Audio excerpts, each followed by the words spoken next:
All right, y'all, welcome back to the show. It's Anti-War Radio. I'm Scott. Right now I'm looking at Chernus.wordpress.com. That's the blog of Ira Chernus. It's Chernus. Chernus.wordpress.com. And he oftentimes writes over at Tom Dispatch. And, of course, then we turn around and feature every bit of that in Tom Englehart's archive at antiwar.com. This one, you know how they do it at Tom Dispatch. There's always two titles because Tom has a little mini essay at the top introducing the guest essay of the day. Is Palestine America's next Vietnam? And will the GOP's victory energize Mideast doves? So welcome to the show. Ira, how are you doing? Thank you. Very well. Nice to be with you. Good. Yeah, it's good to talk to you again. So obviously, well, I don't know how obvious it is, but I guess from scanning this thing, you're not talking about we're going to get bogged down in a guerrilla war with the U.S. Marine Corps in the Gaza Strip or anything, are you? No, not at all. But I think that the Israel-Palestine conflict is mobilizing political energies in this country on both sides, hawks and doves, with a kind of intensity that reminds me a lot of the Vietnam War. And in many ways, when you think about the United States around the world repressing movements of national liberation, the most obvious example that comes to one's mind is the Palestinian movement for national liberation, which the U.S. has been collaborating with Israel and repressing for a long time. And we've still got a lot of hawks, as we did back in the Vietnam days, who are sort of cheering on that repression of a national self-determination movement. But we also have a lot of doves in this country who are saying that just as the Vietnamese had the right of national self-determination back in the 60s, 70s, so today we'd like to see the United States step aside and allow the Palestinians independence and self-determination. And we'd like to see our government stop blocking what is, to our minds, clearly the path of justice, as well as peace and security for Palestinians and for Israelis as well. Well, you know, I think if we just start from there, if we take the point of view of what's best for Israel, never even mind the United States and never even mind the Palestinians per se. I hate to use that phrase, but anyway, what would George Carlin say? But what's good for Israel? If we take the point of view from even Netanyahu's point of view, or somebody who's a friend of Netanyahu, like what is the right policy? Well, for them to just dominate the region forever, for them to occupy the West Bank, never expel the Palestinians, but never let them control their own lives in the West Bank and just live like that forever? Or no, what are they doing? Obviously, most Israelis understand that the status quo is not defensible.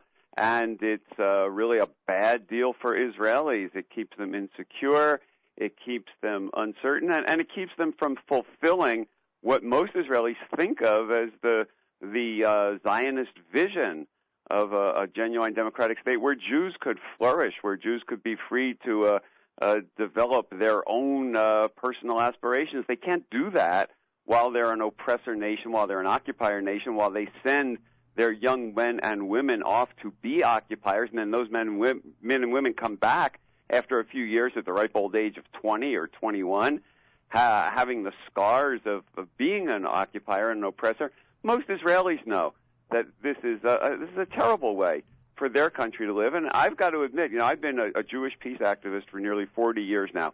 And although I have a deep concern for the Palestinian people, I'll admit a lot of my motivation is selfish. I've got loved ones who have been living in Israel, family members for many, many years, and I've got a deep concern as a Jew about Israel.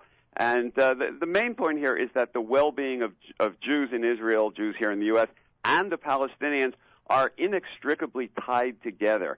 There's no way that the Israeli Jewish community or the world Jewish community can really do well as long as Palestinians are being oppressed. And so it's kind of like two boats that are tied together. Either they both float or they both sink. Mm-hmm. And unfortunately, U.S. policy for too long has been sinking those boats. I think there's some possibility now that we have a president and administration who are making at least a little bit of effort to improve the situation, to bring a just peace. The main problem for our president is that he's tied up in internal American domestic politics that prevent him from, I think, making the kind of moves that he would really like to make. I'm being hopeful here, being optimistic, but he's shown some signals that he's willing to put pressure on the Israelis in a way that no president has in many, many decades.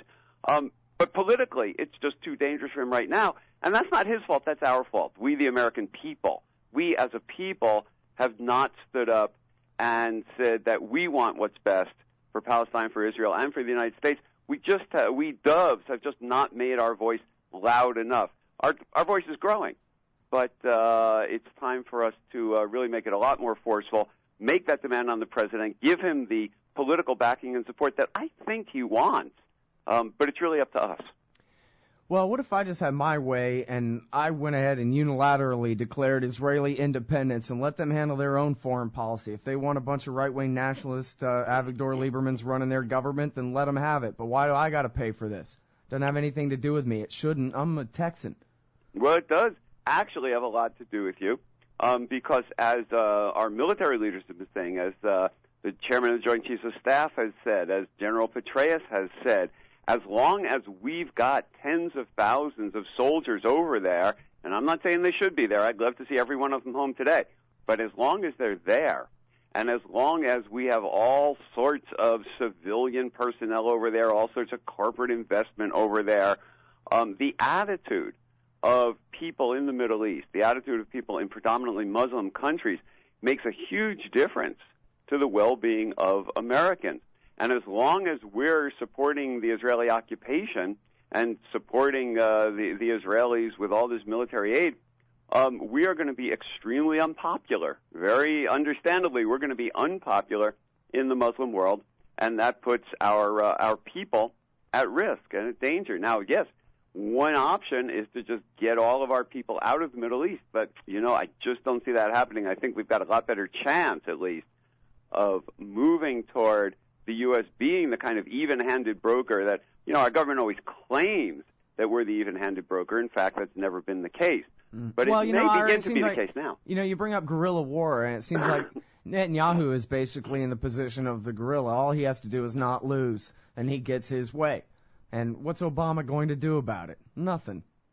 Well, Obama actually has shown that he has, as the president of the United States, not any president of the United States has power over the Israelis. And I read the Israeli press every day, and some of the leading commentators, the leading pundits in Israel, they say over and over again, ultimately, when the U.S.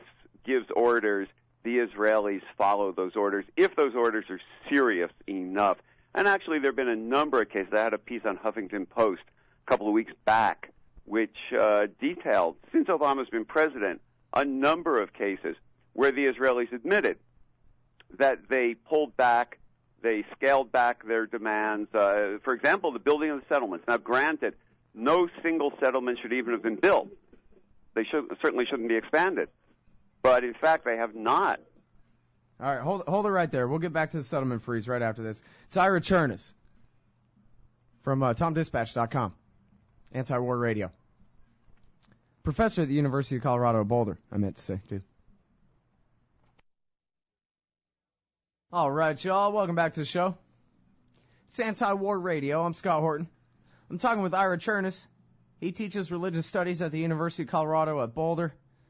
Writes for Tom Dispatch. He's got a blog, chernus.wordpress.com, and focuses on Israel, Palestine, etc. And now, when we were going out to break there, Ira, you were talking about how perhaps Obama has the motivation and the ability to really force concessions out of Netanyahu, and you were beginning to talk about the settlement issue there before the break interrupted us. Yeah, I was just making the point that of course, in principle, all those settlements should be dismantled, but the political fact is that it's a painful step for Netanyahu to stop expansion of any settlement because he gets attacked from his right.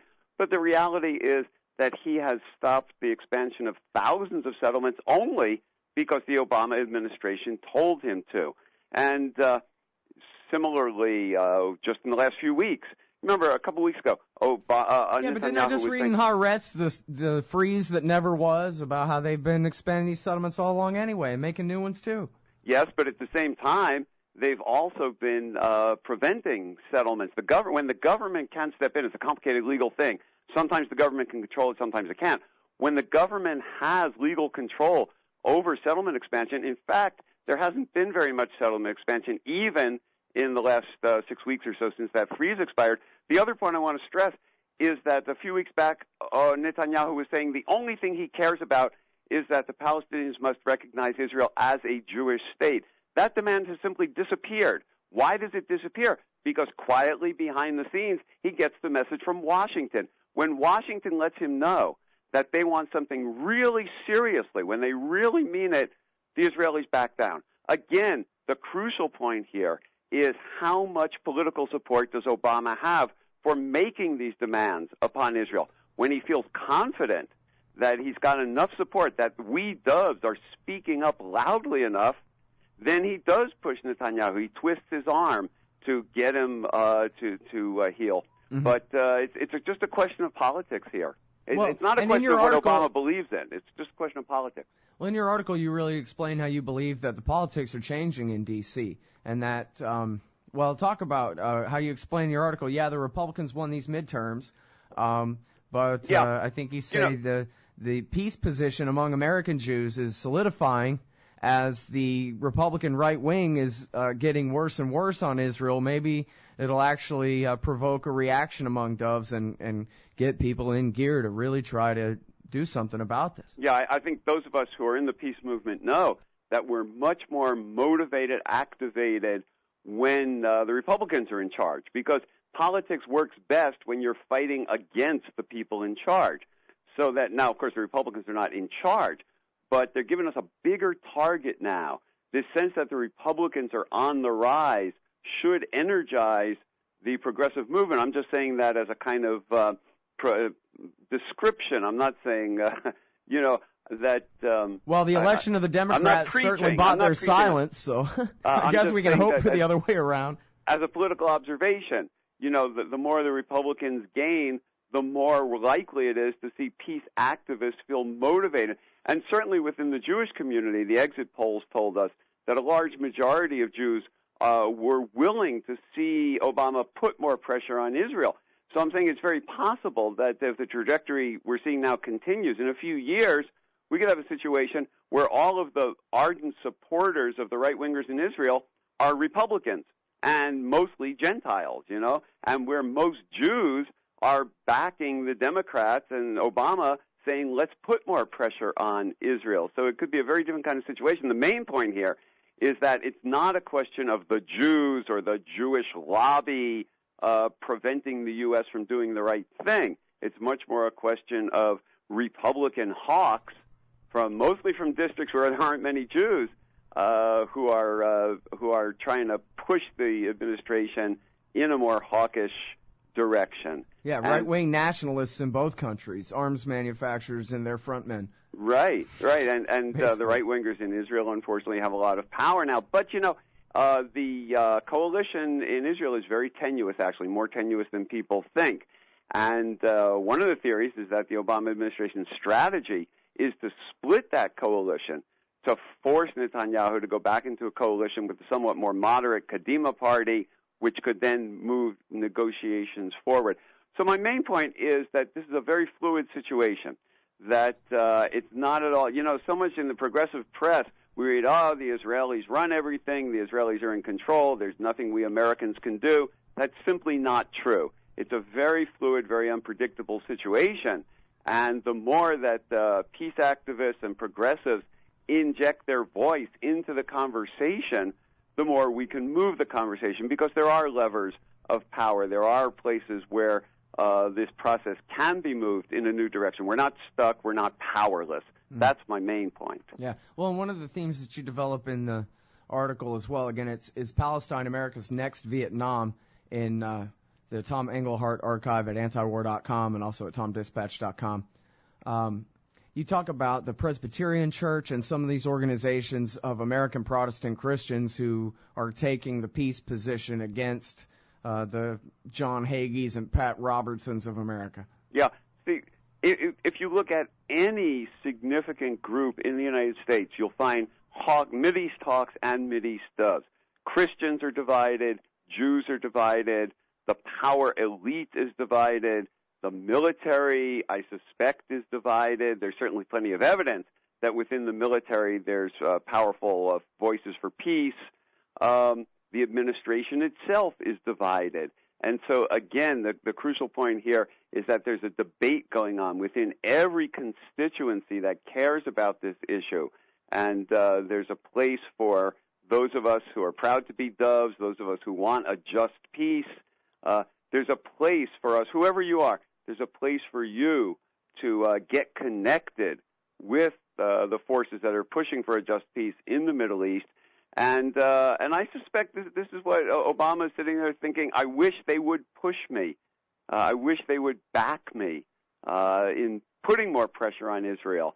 But until he hears powerful voices, powerful large groups of people calling for a just peace, calling for us to support the national self-determination of the Palestinians, until they hear that in the White House, it's politically too dangerous for them to move. Mm-hmm. Well, and, on the theme of the divide within the power elite, you talk in your book, or in the article, at TomDispatch.com, about Zbigniew Brzezinski, Brent Scowcroft, Bill Clinton. I guess you could have thrown James Baker in there. What counts nowadays as the old CFR Wiseman types. They all want a settlement here.